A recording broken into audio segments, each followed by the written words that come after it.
by the number that have come this afternoon. That is really incredible. I've got colleagues, past and present. I've got past students, parents. I've even got at Taupaki students of students that I've taught. So it goes through a long, long time and career. But in all honesty, it really only seems like yesterday, and yet it's been 47 years of teaching in the classroom. And a lot of water has flowed under that bridge.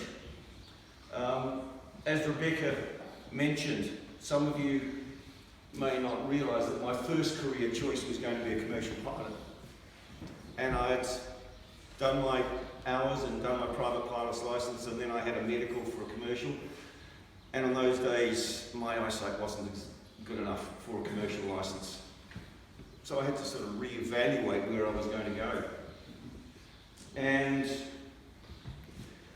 my secondary school principal at the time, I was at Linfield College, he encouraged me to apply to go to, as it was in those days, Teachers Training College, because he felt that I would make a really good teacher. So I thought more about this, and I thought, yeah, why not? Let's have a go. And as they say, the rest is history. I spent my first year down in Taupaki School in Christchurch, and that was where I first started getting involved in coaching and looking after sports teams. I was looking after the first cricket team and the first football team. But after 1 year in Christchurch, a love interest brought me back to Auckland, where I did my country service at a school in Mangere. Because in those days, you had to do 2 years country service, and Mangere was a hard-to-staff area of Auckland, so they made an equivalent country service, which meant I didn't have to go out into the middle of nowhere.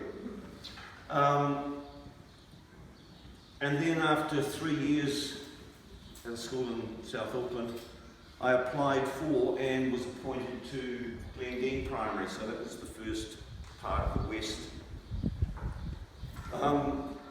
And in those days, some of you may remember, or not, but all appointments in those days, this is before Tomorrow Schools, were made by the Education Board in their offices in Auckland, and you would send your application into them, and the little men in grey suits would look at it, and they would go down and they would tick yes, yes, where can we place this person? They didn't actually know you, but they placed you according to their little list of tick boxes. But anyway, that was where I first came across Bruce Ronald, sitting over here. And we have been colleagues and friends ever since, all those years ago. So we're talking back to probably late 70s, thereabouts. And I spent 10 years at Glendine, and that was where I started to be heavily involved in passion for outdoors and doing outdoor excursions and being involved in sports groups and all that sort of stuff. And while I was at Glendine, I ran the local area sports organisation. Bruce left Glendine a couple of years before I did, and he moved on to Lincoln Heights. And then, after the 10 years I spent at Glendine, the little men in grey suits came out and gave me a grading inspection, just to see if I was up to standard. I was actually at that stage, so then I applied for a senior teacher position, and I was fortunate enough to be appointed to Lincoln Heights and to get back in touch with Bruce and with all the people from Lincoln Heights. Peter, sorry.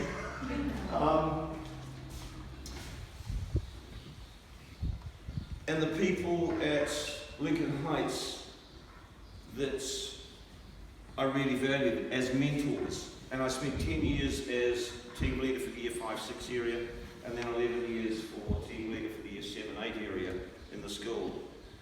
And I was encouraged by the staff and the leadership team to develop my skills in outdoor education, and I'll be forever grateful to those people for encouraging me to do that. There are some people who I really looked up to and as mentors in the time I was there. It started with Elwyn Richardson as principal at Lincoln Heights, and he was a great educator. We then had John Hope as principal there. We had Kay Carrington, or Kay Krofsky as she is now, Claire Hocking, Peter Drever, and Stephen later on. I stayed 21 years at Lincoln Heights, and it wasn't because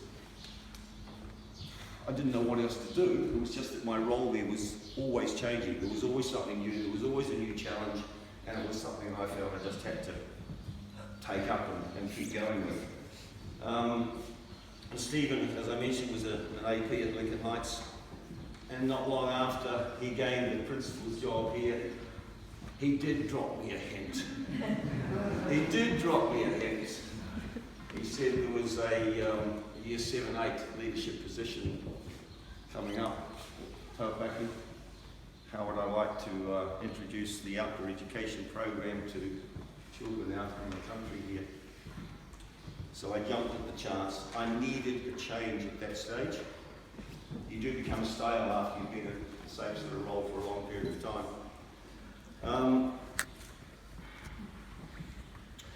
And I think these last 12 years have probably been the most enjoyable 12 years of my career.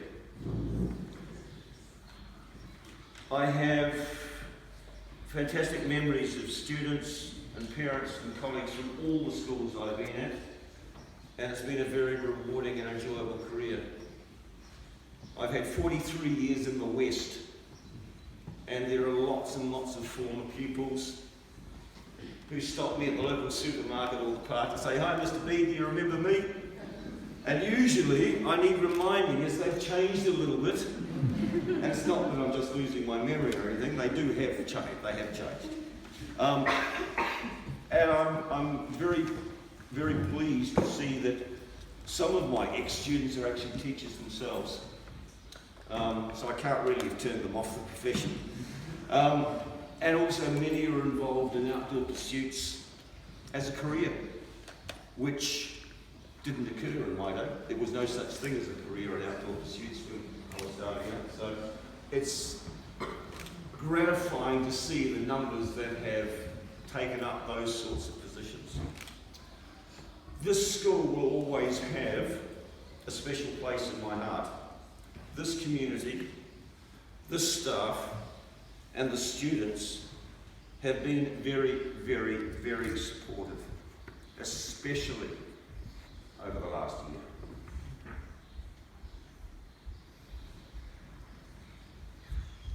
I find the Taupaki community forward-thinking, progressive, and supportive.